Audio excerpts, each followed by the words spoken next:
So selling is a lot harder than buying. I've heard that I before have on this made podcast. I have made many, many more selling mistakes Mhm. than buying mistakes. Okay.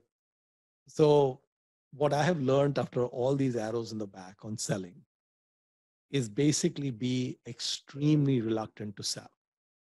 Okay.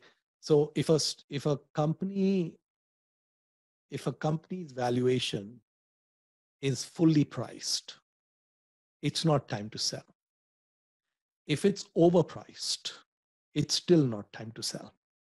It has to be absolutely and totally egregious, where you cannot come up with any way, cash flows and the valuation, to bridge the two with even heroic assumptions.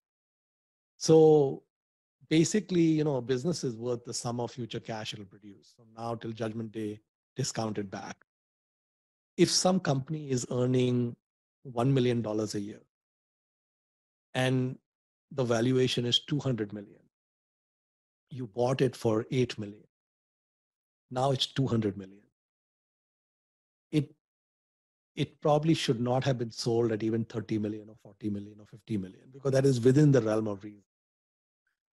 Past 100 million, 150 million, you can let it go.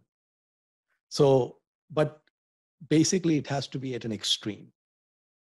So we need to be basically extremely averse to selling. Now, if we have bought something where we have very clear evidence the business is low quality, the people are low quality, the competition is intense, absolutely you can. So we have to, the important thing with selling is separate the signal from the noise.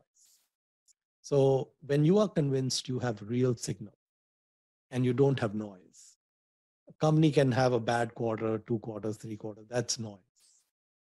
But if there is integrity of management in question, if there is competitors eating their lunch and they've kind of lost their competitive advantage, they're no longer the low cost producer and all these things. So when things become secular and you're convinced they become secular, so one thing about selling is you don't need to rush.